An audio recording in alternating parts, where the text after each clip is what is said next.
Well, good morning for us, barely. We have 6 minutes, Brenda, and good afternoon, Dr. David Rogers. We are super excited today to be having this conversation with you.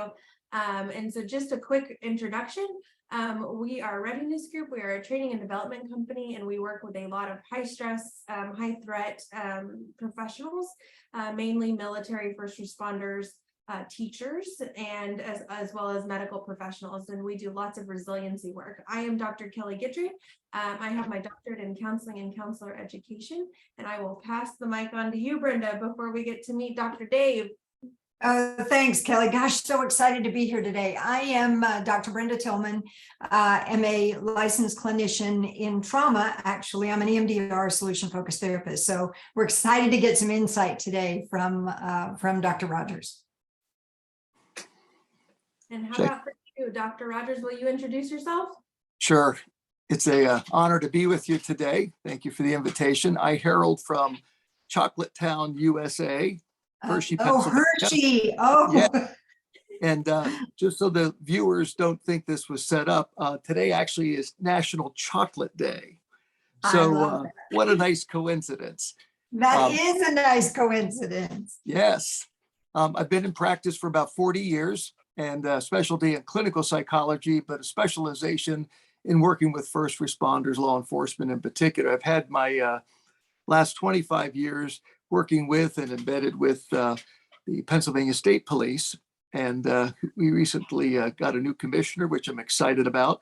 As some of you might know, PSP, Pennsylvania State Police, was the first state police organization in the nation. And Theodore Roosevelt called us the first and the finest. And wow. I certainly can countersign that. I've been nothing but impressed with the organization and the personnel that I work with. My work with PSP in particular is primarily supportive, but I do some operational activity with them as well. I train their peer program, their critical response team, and recently have been recruited to assist with they call it CERT, which is their SWAT team. And I'll be assisting them in hostage negotiation training, as well as hostage negotiations and dealing with barricade situations. So enjoy working with first responders, law enforcement. What a job. And it is so very needed. So it's excited to get your perspective today on that. That's amazing. Yeah, I love that. I have a feeling, Brenda, we're going to get a lot of fun tidbits today, like PSP being the first in the nation. Yes, exactly. What an honor. I mean, that's the first police department. Yes. That's right. Yeah, We'll give you a quiz at the end of the exactly. We will know it. That's funny. Okay, so today it's a new year, and we have been focusing this month on this concept of being where your feet are. However, I guess knowing when to move your feet. So that idea that I can be present and I can be fully committed to whatever I'm doing and engaged. And also when I become complacent with what I'm doing, when do I know it's time to maybe shift directions or paths, and what does that really look like? And so I want to just start the conversation with the question of, why do you think this is an important resiliency topic? And I'm going to open it up to you, Dr. Rogers, and see what you have to say. Sure, thanks. Certainly the topic being where your feet is pregnant with all kinds of directions that we could take it. And if you're interested in part 2 at some point, we can talk about that. But the idea of being where our feet are is both a timeless and a timely topic. Timeless meaning that if you're steeped at all in philosophical literature or spiritual literature or just wise literature, the concept of being where your feet are in principle and it's in dynamics are replete through all those forms of literature. Needless to say, here we are in the 21st century, and I don't know that many people have been taught or have learned how to be where their feet are. And not surprisingly, because we do live in a culture and a world where it is filled with all kinds of distractions. And whether they be the electronic ones like computers, cell phones, laptops, you name it, or our television sets. I mean, we are inundated with information and gadgets, which distract us, maybe make us a little ADD towards trying to keep up with everything. And then there are the ones that the distractions that do matter, which are the things that might reflect our values, like our work, our families, our marriages. There certainly are hobbies if we have time for those. But all of those things can easily distract us and place demands on our lives that, in the attempt to try to juggle them all, we lose track of where we are. Mhm. And so consequently, the notion of being where our feet are is a very timely thing, because we could easily get sucked into all of those distractions and forget that we need to pay attention to those things that matter the most. And my reflections will move in that direction as we proceed here. I love it. Dave, can we ask you a question? That concept of being where your feet are, how and resiliency, how much impact is there in the what ifs and the what did I do? And the what Right. and the why didn't I do something different? Or, staying in the past and looking to the Right. future and missing, that's exactly what we were just talking about, missing the present, missing where our feet are Yeah. right now. That's right. I mean, a simple truth that I think we can all countersign is that we can only be right here, right now. And I would submit that an evidence of us living healthily, vis-a-vis being where our feet are, is that recognition that we can only be right here, right now. But as I said, the distractions, and you did take us to a deeper level about those distractions, because the distractions aren't always simply external. Yeah. They're also internal. And to your point, certainly living in the present does require that we know how to mitigate, manage our tendencies to go back to the past and or get sucked or get drawn into the future.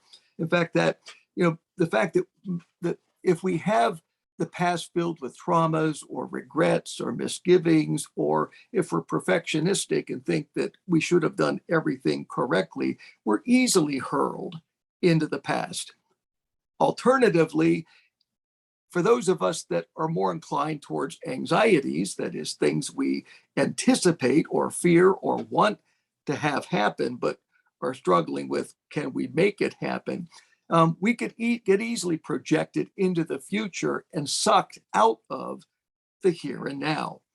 Yeah. In fact, a word picture that I like sort of using to characterize this dilemma was back in the medieval days. There was a common practice when they would capture an enemy soldier.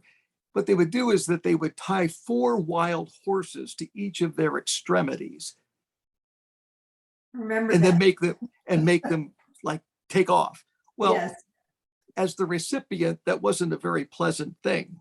No. But the reality is, metaphorically, we do that to ourselves. Yeah. We have all of these things that are tied to us, whether it be about our past or about our future or about those things that we get distracted and disturbed by. But in doing so, we're torn apart. Yeah. And therefore, it interferes with our ability to have our feet planted. Very true. Yeah. So how do you, I guess, is there a way that you practice this intentionally, how you use that concept of be where your feet are regularly? Yes, there is. I do believe, let me back up for a second.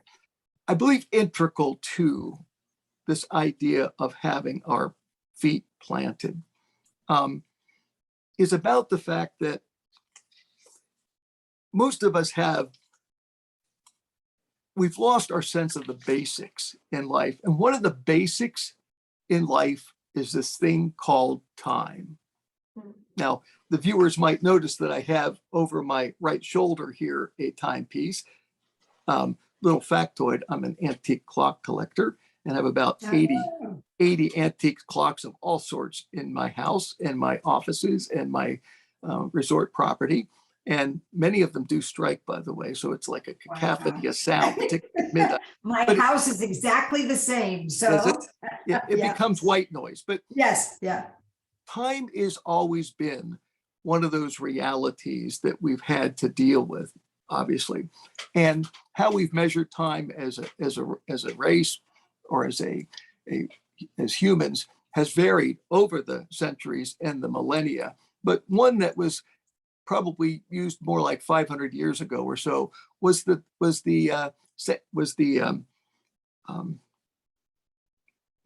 blocking on the name here. That word, yeah, it just goes away, doesn't it? Yeah. Yeah, it does. Yeah. It's my son. The hourglass. Yeah. Oh, And yeah.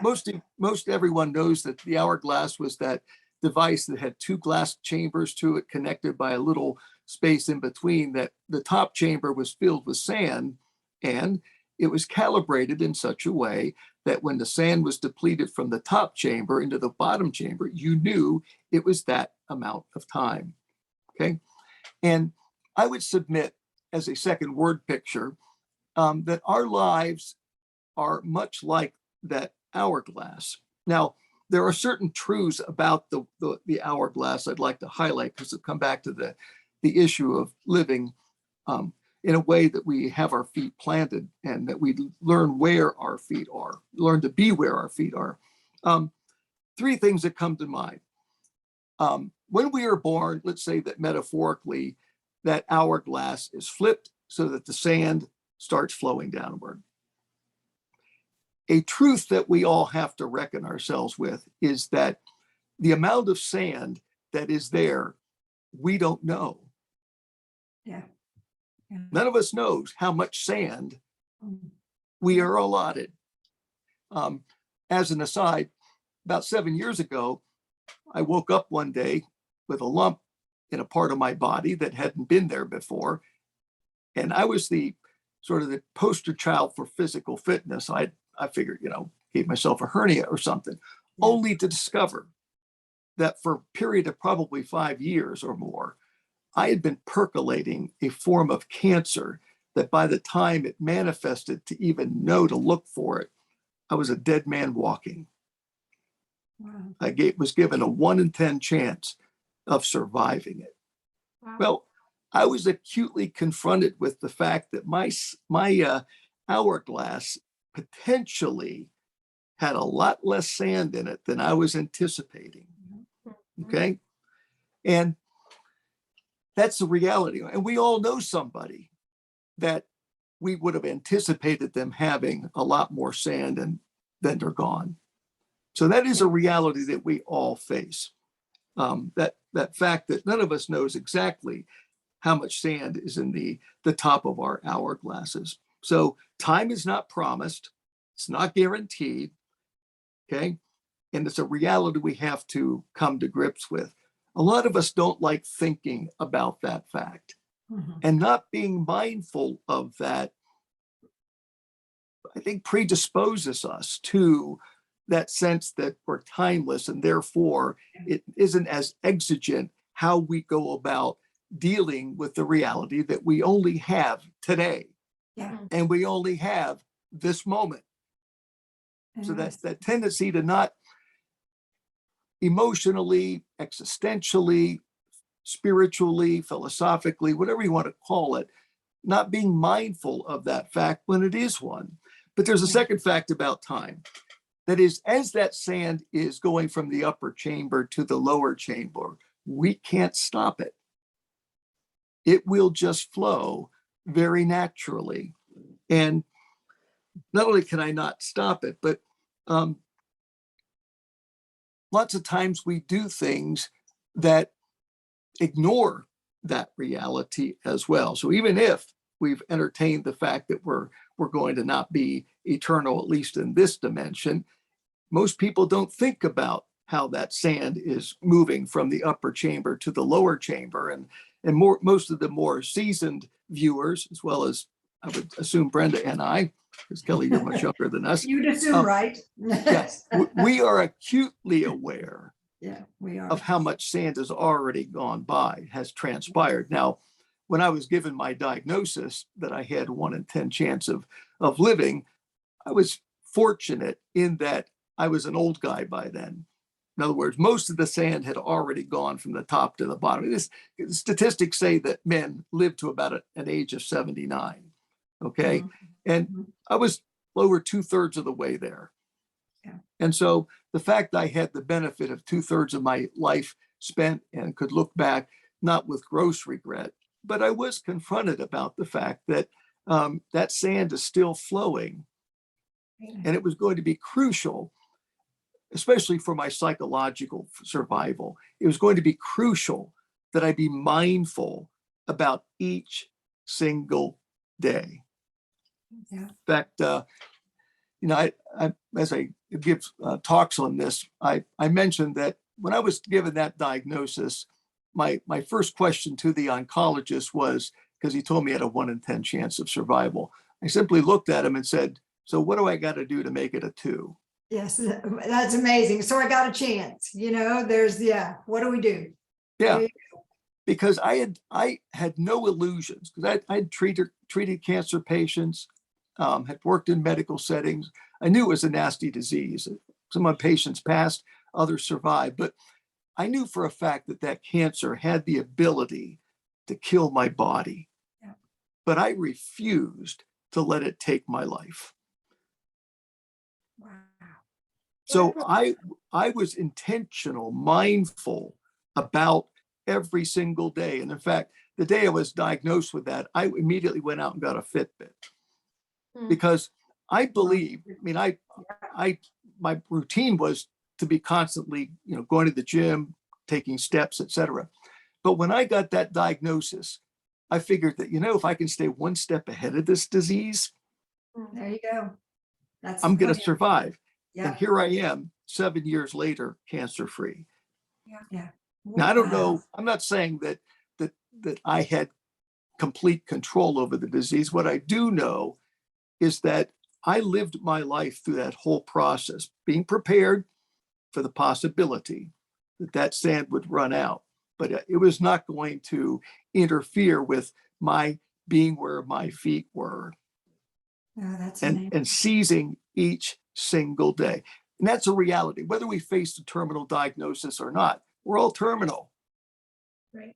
It's going to But be the how end we, game. We're going to get there. Yeah. yeah, how Yeah. we spend each of those grains of sand Yeah. comes into focus. Okay.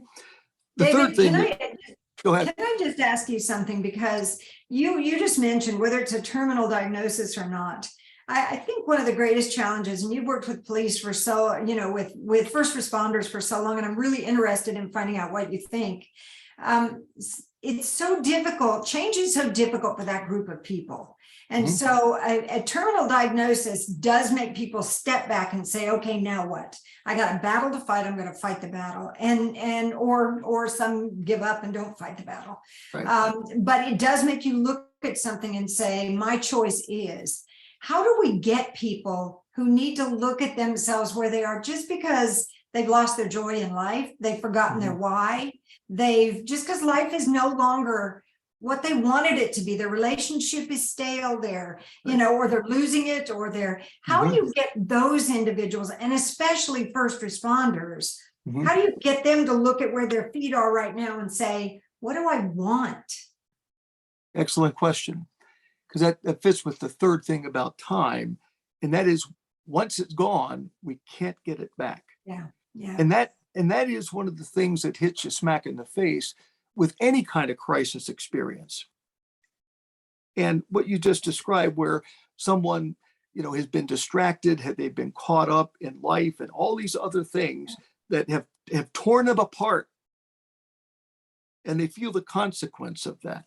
And it was always been my opinion, and I maybe I was blessed in that I'm sort of a Teflon person anyway, but when I faced that crisis experience, I've always believed that crisis experiences are wake-up calls.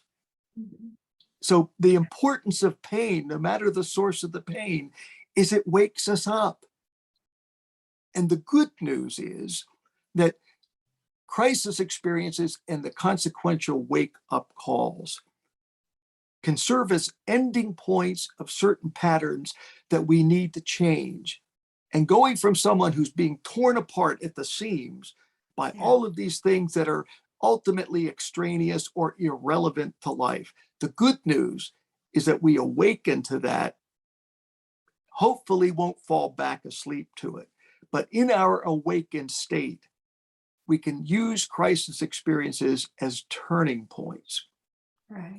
And I would submit that learning to be where your feet are, both metaphorically and in some ways even literally, that we could go down that tangent in another session, but learning the ability to do that is just that. It is a skill to be learned.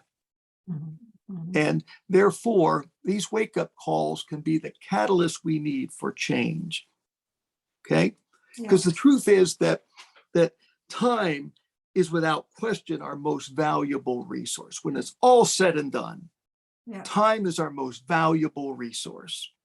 Mm-hmm. I would submit to you that where we direct our attention is our number one currency. The practical reality is wake-up calls make us that much more mindful about where we're spending our energies. And therefore, our attention is our number one currency. And so partly the answer to your question is helping ourselves and others to embrace the fact that once we're awakened, we have the prospect of a new journey, a journey born of hope, a journey born of change, because creatures of habit that we might be, we can reprogram our brains through various techniques, all of which keep us awake, but also more importantly, challenge us to spend our attention in ways that really matter. That makes sense. Yes. Yes. And so the wake-up call helps us to take inventory. And we might not be able to do it by ourselves. We might need to do it with a trusted other or a therapist, all of which is about having the crisis experience be transformational. Yeah. Okay.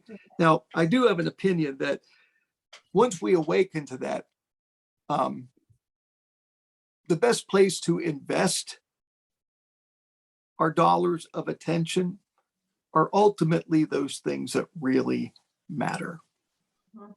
Absolutely. And when truth hits us in the face like that, I think most of us understand that joy and satisfaction and purpose is not about stuff.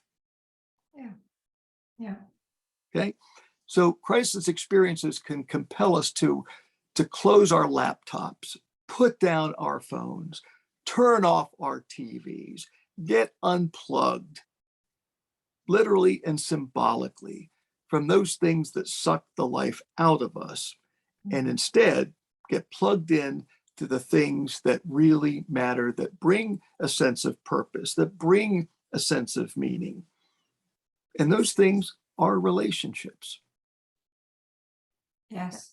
That social connection, that peace, because That's I was going to say, I love that concept that a crisis situation can be an awakening. I think I see people all the time in this turmoil without reaching a crisis. And if they could figure that out ahead of time too. And I think a lot of times that happens in the context of our social relationships, because our loved ones will say, hey, something's not right, and like take us back. And we just have to be open to listening to that too, if we're not in the, in the face of a critical incident. That's right. Carl Jung, one of the famous founders of our profession, said that neurosis is actually the avoidance of legitimate pain. Mhm. And so the degree to which pain is our signal from inside that something needs to be different. And for those of us who are aware of that from any means possible, know how important it is to have where our heads, our hearts, and our feet be in alignment. Yeah. And again, that's a learned thing. For those of us that, are sort of perfectionistic and think if we don't get it right the first time, we are going to. Life obviously is not that way, because as most of the first responders can testify, whether it be from their academy experiences or they're on the job, being on the road, being in counties, wherever they're serving, the truth is that life is about learning and knowing how to bring alignment between your feet, your heart, and your head really is a learned pattern. Yeah. Very true. Yeah, I think about police officers, especially first responders in general. They're used to a lot of pain, and pain in the sense of a lot of different things. I mean, the pain of a loss of a relationship, the pain of a loss of somebody whom you were responding to, the pain of and so they get used to this, and this just becomes what they accept as something that they can't change. When in essence, I mean, it's a progressive, cumulative element of degradation, of literally getting to a point where crisis is looming, right? And then we think to ourselves, how do we get them? What we want is to get them before they get to the point that all of their resources have been overwhelmed and all of their relationships have been challenged. How do we get them in there to recognize those things? Is resiliency kind of the part of that we need to introduce more and incorporate more? Short answer is yes. Resiliency, as I see it, is about providing our first responders or anybody that has been challenged by some kind of life experience where the magnitude of the pain was inordinate. In other words, it was unreasonable amounts of pain. And most of us who have the mentality of service for others, whether it be on the field or in an office, we calibrate or we assimilate that pain over time. And you're right, that part of resilience is about having them be mindful that the pains that they're being exposed to and consequently absorbing, they can't deal with alone. And a lot of that goes back to the culture that they're working in. One of the things I'm really proud about the Pennsylvania State Police is that they've had this peer program. I think it was one of the first peer programs in the nation. And I've had the honor of being the guy that trains their peers, I think for about 15 or more years now.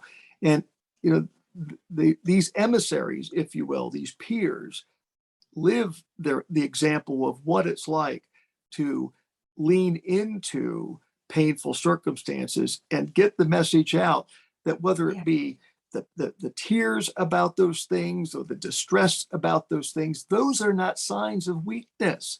Yeah. They're signs of healing. That's right.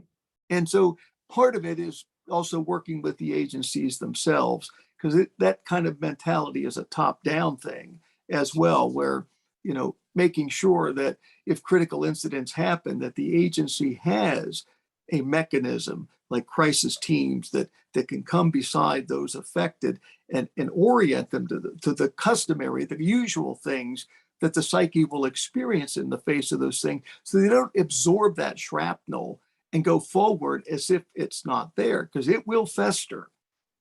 It will make you emotionally septic if you don't deal with it.